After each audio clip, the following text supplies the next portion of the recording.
let me just say this: the authority should never be in their hands. It because it's conservation land, and they're not mandated to control conservation land. It's VLNR that's mandated to do that. The authority bill is well, we haven't built consensus on it. We didn't want it to be brought forward either. It is being brought forward, and there are a lot of problems with it, and some of them we kind of view that are terminal, meaning that we just can't get behind it. Um, so we're still trying to discuss that um, uh, with everybody.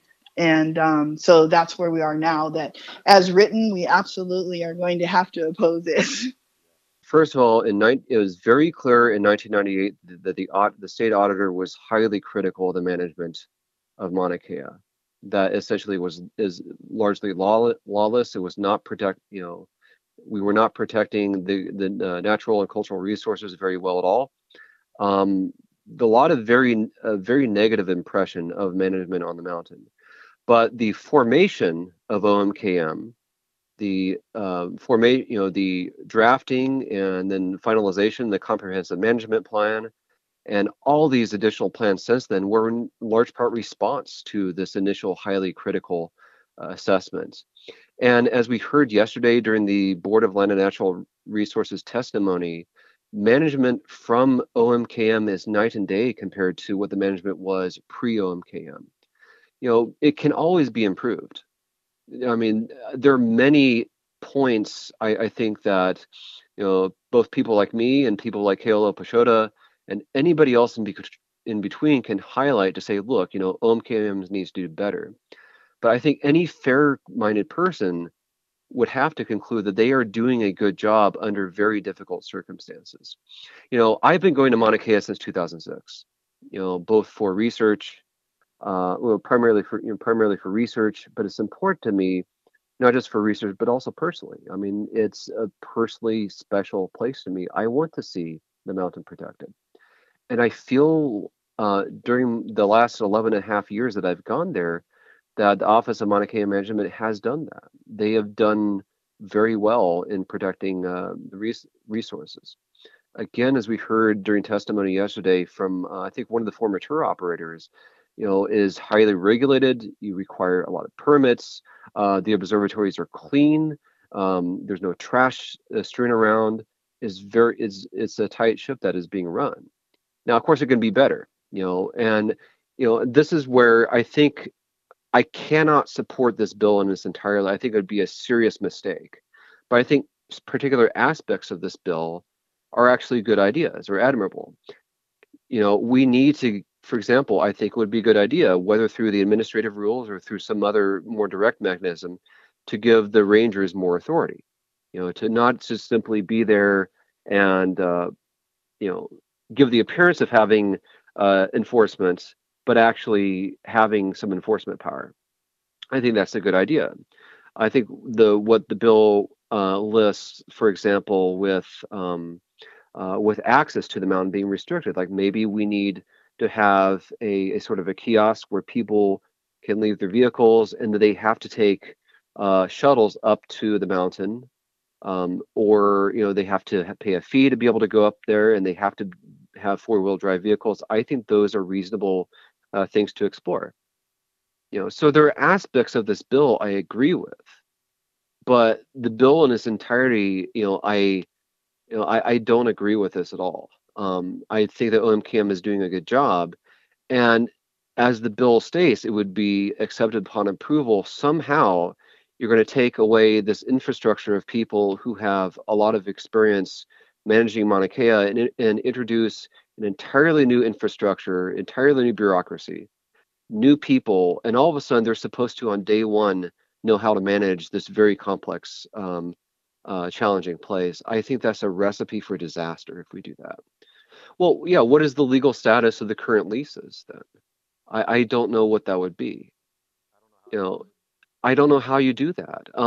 But again, there are salvageable individual things within this bill. The intent, the bill as is may be a disaster, but the particular pieces of it I think are absolutely dead on.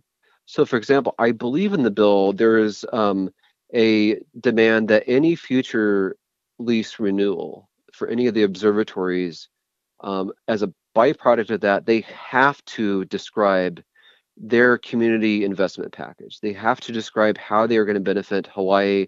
They're going to have to describe, how they are going to be able to employ more local people than are already employed. I think those are good things. That's essentially following the lead from TMT. And I think what the community sees is like, look, we look at what the 30-meter telescope proposed to do and what they plan to do. Why don't the other observatories do that? And that's a fair point. So aspects like that I think are perfectly reasonable, and maybe we should proceed specifically on those. But this bill in its entirety, I can't support something like this. The whole point um, of our temple report, the Mauna Kea temple report, was to try to bring balance to Mauna Kea, and that balance is important for people to understand that you need to have the right holders. Those are the Native Hawaiians and the general public who the land is held in trust for and protected for. Have the right holders in the decision making positions, and the stakeholders who are the people who stand to gain off of the land but are not necessarily the ones the land is held in trust for, to be in advisory positions. So they have it very turned upside down. And what we're trying to do is to protect Mauna Kea, first because it's sacred. Second, because it's a huge resource that belongs to the people of Hawaii and needs to be protected. This bill does not provide the protections.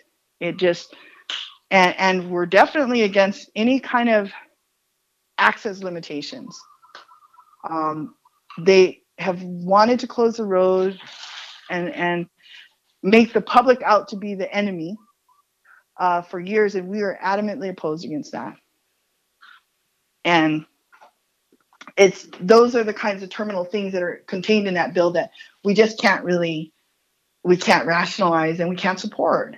I mean, the people of Hawaii are the ones whom the mountain belongs to. I mean, from the cultural standpoint, it belongs to the Akua. And that's why we must recognize its sacredness. That bill doesn't recognize its sacredness at all. So this is, we're not here just to monetize things. We're here to see things in a real pono way. And maybe there is some monetizing to be gained, but you have to make sure that that's based upon the sacredness, not the other way around. This bill, while the intent may be admirable, I worry that this bill could be weaponized against the astronomy community. So, for example, there's a line in the bill saying that there's a cap of 13 telescopes on the mountain. Perfectly reasonable. But the language is written in such a way that you could try to, like if TMT gets through the legal process as it is, you could try to weaponize this bill to object to it further. Do you have to remove absolutely everything with CSO before you even begin to put in a shovel with TMT? Or on the flip side, if I were somebody who was not in favor of the telescope, what if I could be worried, what if somebody from the astronomy community says, look, we've taken out the mirror from Hokuea, there's no longer a telescope there. There's just a lot. Just the wording, I think, is imprecise enough that it can be weaponized by both, maybe by both sides. And I don't think it's. I think it invites chaos that way.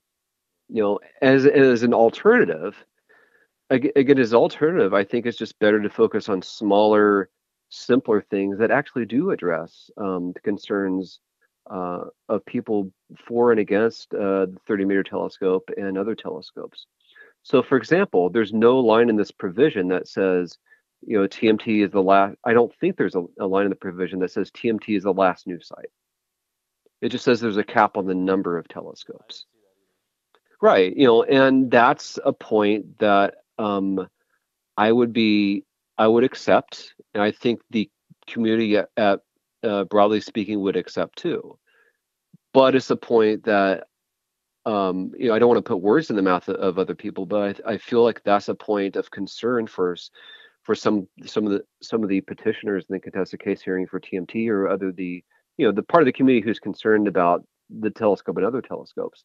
That there's no teeth to prevent more development. It's not just simply the number of telescopes; it's the number of new sites that are developed and all these accompanying issues. And so, I think it's just better, the bill as a whole, no, but there's seeds of key issues that we should work through, and that could perhaps be a part of a different different bill in the future.